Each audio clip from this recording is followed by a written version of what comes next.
What does a winning strategy look like for the Florida Gators in 2024? We got it for you here.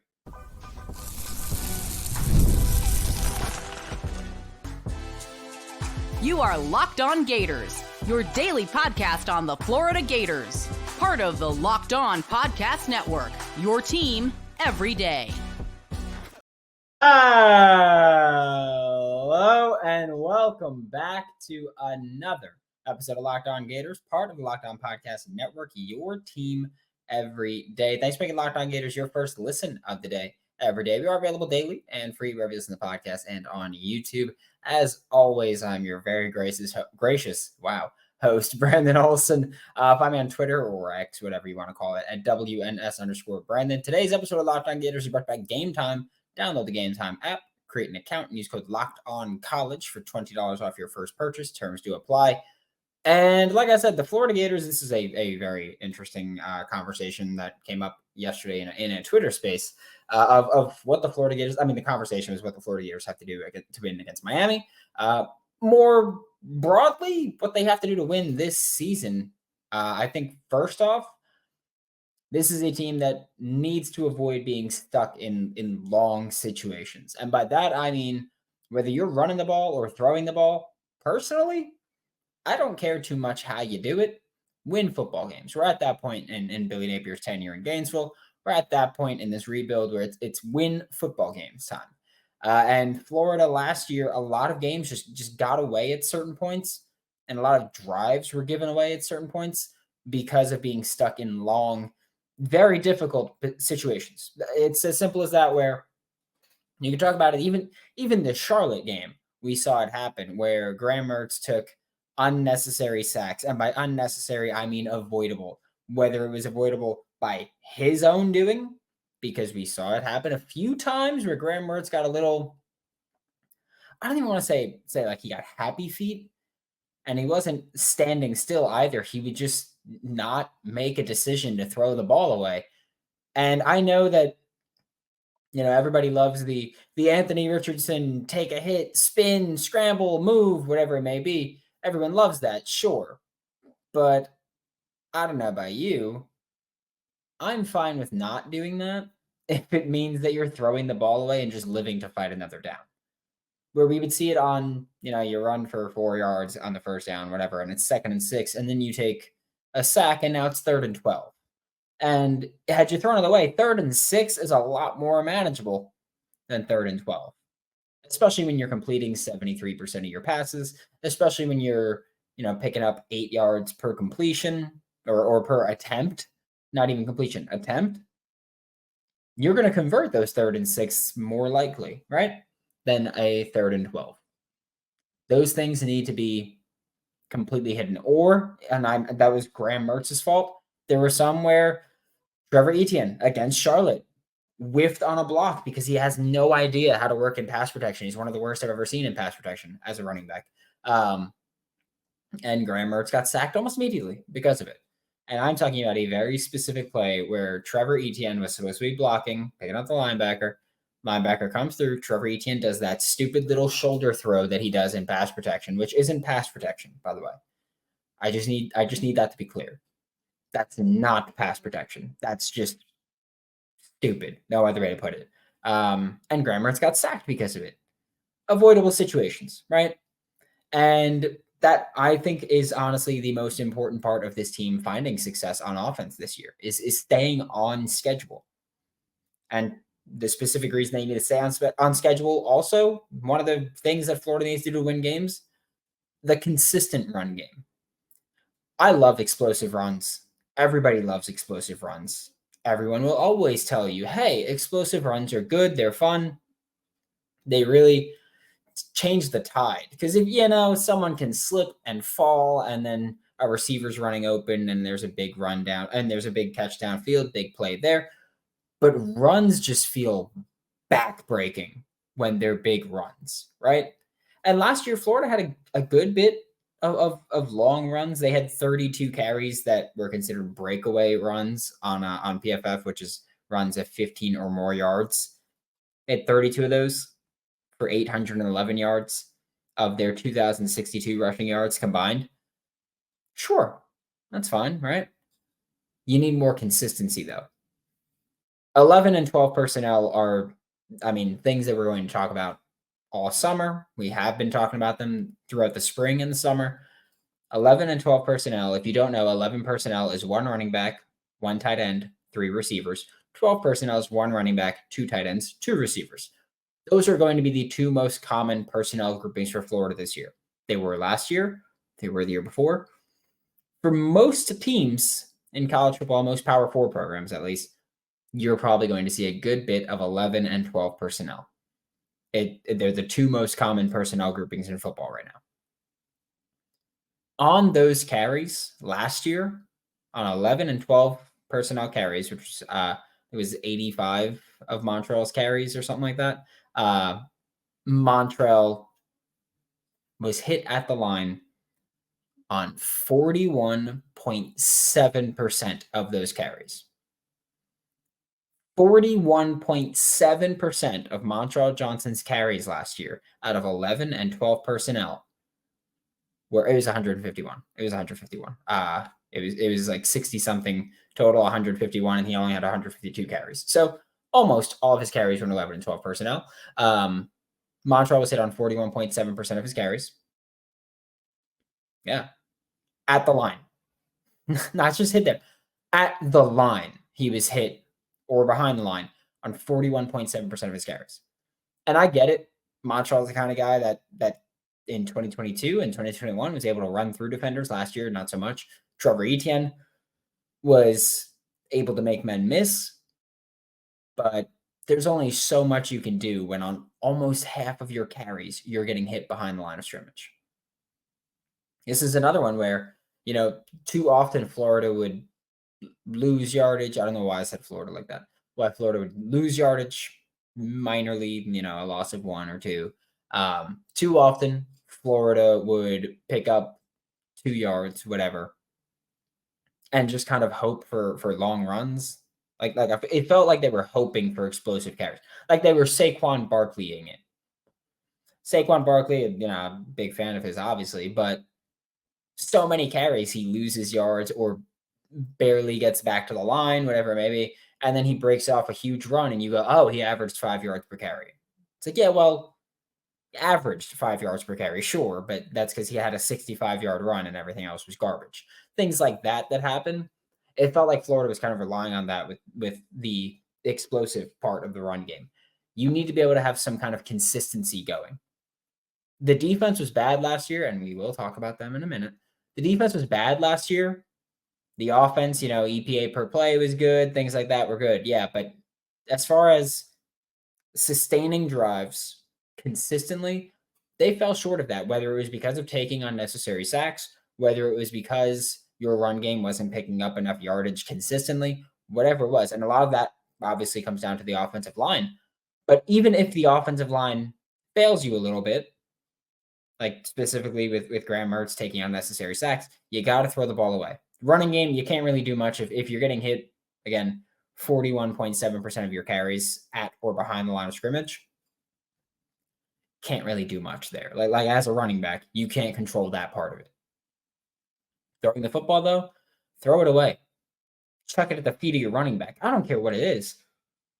There's got to be ways to avoid those situations. Because again, if you're in 2nd and 6 and you throw it away and you're in 3rd and 6, 3rd and 6 isn't easy to convert, but it's a lot easier to convert than 3rd and 11, 3rd and 12, things like that. Like you can make life a little bit easier, even though it's not easy. You can make life a little bit easier for yourself, and I think that's one of the things that Florida needs to be able to do offensively, especially because we know Billy Napier, he wants to play that kind of ball control style of offense where they just control the clock, milk it away. And honestly, at some points, that's going to be appreciated this year because at some points this year, the team's going to get banged up. It's a tough schedule. You're not really going to have many times to rest starters.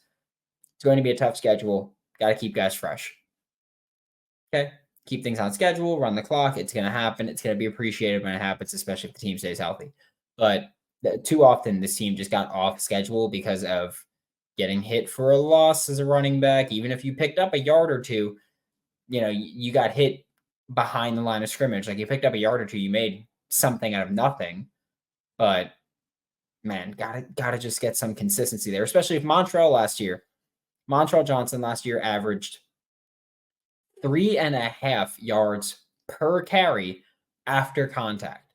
If you can give me that, but you're getting hit past the line of scrimmage by even a yard, almost 5 yards per carry, they're guaranteed. Like, and he averaged 5.5 last year. Most of his yardage came after contact last year. Give me something here. Just close the gap a little bit there. That's all I ask. I'm not asking much. That's just all I'm asking. We are about to flip to the defensive side of the ball, but first we're going to get a quick word from Game Time. Game Time makes getting NBA Finals tickets even faster and easier, and prices on the Game Time app actually go down the closer that you get to tip-off. And it's not just the NBA Finals. You can go catch a baseball game. I watched Kodai Senga pitch last year using Game Time. I watched the Mets almost have a perfect game thrown against them, 6 perfect innings thrown against them by Aaron Nola with the Phillies a couple weeks ago. I went to see an Anita concert last week with Game Time. I'm going to go see that Mexican OT in July using Game Time. Saying you can get everything you want in Game Time. I'm going to go to the Florida game, my Florida-Miami game this year on Game Time. I went to Arkansas at Florida last year using Game Time. Don't ask me if it was worth it to go to that game because it wasn't. But you can take the guesswork of buying NBA Finals tickets with Game Time. Download the Game Time app, create an account, and use code LOCKEDONCollege for $20 off your first purchase. Terms apply. Again, create an account, redeem code LOCKEDONCollege for $20 off your first purchase. Download Game Time today. Last minute tickets, lowest price, guaranteed. Thanks for making Locked On Gators your first listen of the day every day. We are available daily and free wherever you listen to podcasts and on YouTube. And defensively, first off, be better. Just want to throw that one out there. Be better this year. That'd be much appreciated. But also, first, no big plays. Just obviously big plays will happen. But make people earn their yards. Make people earn their points. Last year, you watched the defense play, and it was just terrible, horrible, no good, very bad, whatever you want to say about it. It sucked. Plain and simple. It just did. It was the worst. Just awful. You look at guys who were targeted the most last year. Jaden Hill was targeted the most. He allowed 12.5 yards per catch. Not great, not awful, though. Whereas you look at Jason Marshall, targeted the second most. He allowed 24.2 yards per catch. You look at Jalen Kimber, targeted the third most. He allowed 18.5 yards per catch. You look at Jordan Castell, targeted the fourth most. He allowed 15.3 yards per catch. And again, there's certain instances here where they were just targeted further downfield. Like Jordan Castell playing safety. Going to be targeted further downfield. Jason Marshall and Jalen Kimber also get that same, that same, I guess, grace, we'll say, where, you're targeted further downfield. So yards per catch is going to be rough, especially when you look at guys like, they completed 58.3% of their targets against Jalen Kimber. Rough stuff, right? It was just stuff like that just can't happen. Shamar James allowed 5.7 yards per catch. Scooby Williams, 9.6. 9.6 is way higher than you'd like for a linebacker. Just want to say that one. Miguel Mitchell allowed 21.7 yards per catch. Notice how a lot of the names that I've named, only 3 are back of the 7 that I've named. And it's Jason Marshall, Jordan Castell, Shamar James. And the only one's back. That's a big upside there, right? Jakeem Jackson allowed 25.2 yards per catch, but it was a very small sample size at that. So I will give him a little bit of grace there. Small sample size. Devin Moore, also a small sample size, allowed 6 yards per catch. I will give him a little bit of grace because on the opposite side of where Jakeem Jackson allowed 25.2, small sample size. Devin Moore had great numbers. Small sample size, though. But those big plays were just too frequent for opposing teams. Now, when you look at Ron Roberts and what he's bringing to the table, I understand Ron Roberts is not calling the defense. He is, however, going to make an impact on the team. He is going to have an impact on the team defensively and what they call and what they prepare for. Like last year, Auburn ran quarters coverage on 28.5% of their defensive calls. Florida ran it on 17. Auburn ran cover 3 on 27.2% of their calls. Florida ran it 37.4. I think you see Florida go more quarters coverage, which is going to be more bend, don't break style there. You're going to have more help over top, make people earn it underneath, come up and trust your guys to make tackles.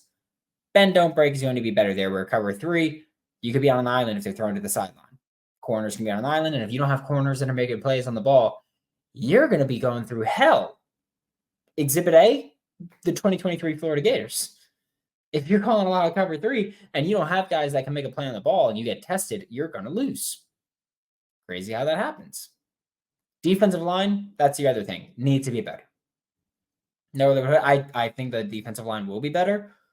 Just first, you get Cam Jackson back. That's huge because he should have gone to the NFL. I will stand on that. I have stood on that since he said he's coming back. I'm very happy that he's back, but pure nose tackle, very good at it. The rest of the defensive line was bad last year. Caleb Banks was decent creating pressure, not a good run defender last year. Tyreek Sapp was not good last year. Prince Umami-Allen's gone, so that's irrelevant. Run defense last year was horrible for the Florida Gators.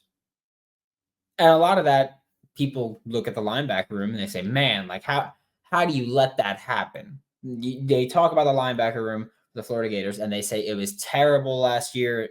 Couldn't make stops against the run. Couldn't do this, couldn't do that. And yeah, you're right. However, a lot of it also falls on the defensive line.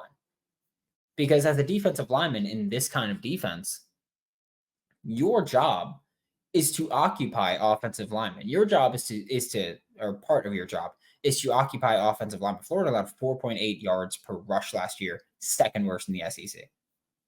Okay. Part of your job is to occupy blockers so that linebackers have free lanes to come up and make stops and make plays. And you could put really athletic linebackers out there that might be lighter, but because you're relying on your defensive lineman to essentially two gap, and like Cam Jackson lines up right above the center, his job, control both of those gaps on either side of the center. That's his job. He's supposed to make the linebacker's job easier so that the Mike linebacker right behind him can come up, fill the lane that the running back goes to, and make a play. When you had last year, it was just bad, and the linebackers who were light and small, like could not come up. They didn't have clean lanes. When you're going to go with light linebackers and smaller linebackers, you need to be able to have your defensive line create lanes for them to come in and attack. And that just wasn't happening for the Florida Gators last year. I go back to the Tennessee game. That was the masterclass for Austin Armstrong's defense. Cam Jackson dominated the line of scrimmage. Linebackers came up and made their plays. And it was a beautiful thing to see. It was great. Like that was just Florida just executed perfectly there. This year, the defensive line will be better. Joey Slackman, I don't know what he'll bring to the table as a pass rusher. But as far as run defense goes, like you watch the spring game, they're doubling him, and he's not winning the rep. He's not losing the rep, though. And that's important enough to just be able to handle that pressure, handle that double team, and let your linebacker behind you make the play. Give them a clear lane. If you're getting bumped out the way, and then the offensive lineman's running to the linebacker, offensive lineman's going to win that battle. They are. They're going to get their hands on the linebacker first, and then they're going to dominate that battle. Also, as a pass rush team, you need to be able to generate a pass rush without blitzing. Last year, so much of the pass rush was strictly reliant on, are we blitzing? Are we sending extra rushers? Cool, then we might generate some pressure. That's not how defenses win. Like it's really cool if you go, yeah, whenever we rush the passer or whenever we blitz, we find success. That's really cool. It is. But that can't be your only method to generate a pass rush. It's just not a sustainable way. You look at Florida had their fifth leading pass rusher was Scooby Williams. Their sixth leading pass rusher was Derek Wingo in terms of pressures. That shouldn't be the case when you rotate a defensive line as frequently as Florida does. It's just not. And Scooby Williams was tied with Tyreek Sapp, so really tied for fourth. The gaps, though, Scooby Williams only blitzed 45 times. Derek Winkle only blitzed 56 times. Guys below them, Chris McClellan was used as a pass rusher 149 times, less pressures than them. TJ Searcy, 108 times, less pressure than them. Again, that's a freshman. We expect better from him this year. But like, you can't have guys who rotate in consistently be less productive than your linebackers just that rush the passer, 4 times per game on average? That's just not something that can happen. You need to be more successful there without needing to blitz and generate a pass rush. Just has to be one of the Florida Gators' keys there to just finding success this year. It's honestly as truly, genuinely simple as that.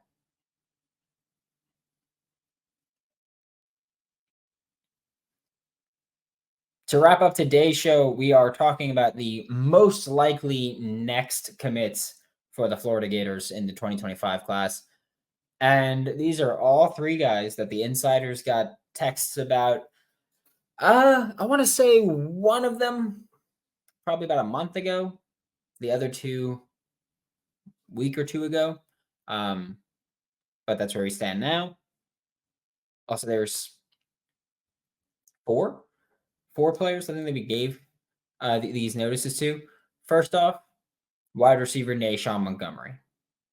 I know that right now I think Florida's in the lead. I know that I sent the notification out a while back about, hey, Nayshawn Montgomery is someone I think the Florida Gators will get.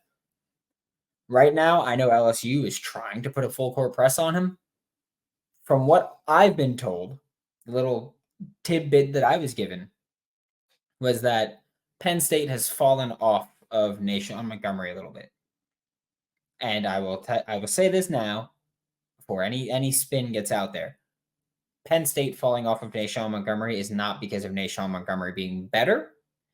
It's because they think they've got a better shot with more local recruits, more local targets. Penn State, far from Florida. That's one thing that we talk about when kids commit to USC and Oregon, like Hilton Stubbs, Zaire Addison. You can't just go pop over and take it on official whenever you want. You got to plan things out, and it's a lot of money if you're actually paying for it out of your own pocket, things like that. Can't just pop on over for an unofficial at all times. Nayshawn Montgomery to Florida, you can do that. Penn State, you can't. Florida, you can. LSU's pushing hard. I'm telling you that factually, LSU really wants Nayshawn Montgomery. I still think that at this point in time, I think Florida's in the lead. Actually, at this point in time, Florida's in the lead. He's got an OV to LSU, I believe, this weekend, and we can see if things change. But right now, I think Nayshawn Montgomery will make his decision after his visits wrap up, which will be this month. And I think we can be getting an answer shortly after that for his commitment. And again, right now, I think it's a Gator. That's it. That's all I'm saying with him. Next, wide receiver Kobe Howard is someone that we have talked about very briefly recently. Last week, I did a mock class, and Kobe Howard was in it. Kobe Howard was the first player that to the insider program, which the description is in the link below. Kobe Howard was the first player that I sent the prediction to. We still don't have a name for it. If you want to make a suggestion for what we call whatever my predictions are, how On3 has the recruiting prediction machine, how 24/7 has the crystal balls, whatever it is, I am open to suggestions for a name for it. Just saying. But Kobe Howard is the first player that I sent out to the insider program, links in the description below, that I was like, hey, I'm calling the shot here. Kobe Howard's going to be a Florida Gator. I still think that. It's just a matter of when he makes the announcement or if things change, but I don't think they have. I will say that. Again, it was a month ago. A lot can change in a month, but for the time being, still, Kobe Howard, Florida Gator, is my my official prediction. Then you talk about linebacker Miles Johnson, who I feel like with Miles Johnson, it's a very hot and cold reaction to saying that I think he'll be a Florida Gator. There's some guys or some fans who go, oh, well, it's someone that wants to be a Florida Gator. I'm going to be happy about it. Simple as that. That's a fair approach. There's other people who go, well, Don't think he's good enough. There's a reason Alabama's backed off of him. Not happy about it. That's also a fair approach. I want to make it clear. Both approaches are fair. And I kind of find myself in the middle somewhere. Like I'm happy that the staff that is very good at evaluations has a kid that they might land that they like. I'm happy with that because, again, they get paid a hell of a lot more than I do. And they get paid to do this. So I'm happy that they got a guy they like. Cool. However, there is a reason that a school like Alabama, who has him committed presently, is cooling off on him. Whatever that reason may be, I'm not going to pretend I know the reason, but there's a reason that it's happening. So I'm kind of torn between going, yep, I trust the staff's evals, but also, why doesn't the school that already has him really want him like that? So that's got me torn up a little bit. I also considered putting tight end Tayshawn Gelsey in here. This is Florida's going to take 2 tight ends this class, or they're trying to take 2 tight ends this class. I think Tayshawn Gelsey wants to be a Gator. Just a matter of when you make that announcement. And it's a simple thing. Like I still think Tayshawn Gelsey is another guy that I've sent out the prediction for. I still think Tayshawn Gelsey will be a Florida Gator. However, if he's not one of the first 2 tight ends to commit, he might lose that. I think Florida wants 2 tight ends, and I think they're literally looking at it as, we want these guys. These guys have committable offers. First 2 in are in the class. And if Tayshawn Gelsey is not in those first 2, won't be in the class. So then I'll update the predictions as things happen. That's fine. I have no problem changing them. I'm not like, oh, well, I have to stick to it. But right now, Nashawn Montgomery, Kobe Howard, Miles Johnson, Tayshawn Gelsey are the most likely Florida Gators commits, the most likely next Florida Gators commits. Pretty good spot to be in to add 4 guys to your class, or have 4 guys that you feel pretty good about adding to your class. And there's a couple more that might be, but I think the most likely ones as the next commit are right there. Thanks for making Locked On Gators your first listen of the day every day. We are available daily and free wherever you listen to the podcast and on YouTube. We will be back tomorrow. Talk more Florida Gators football. For Locked On Gators, I'm Brandon Olsen. Don't forget to follow me on Twitter at WNS_Brandon. Find all my written work with Giants Country, and I will see you all next time.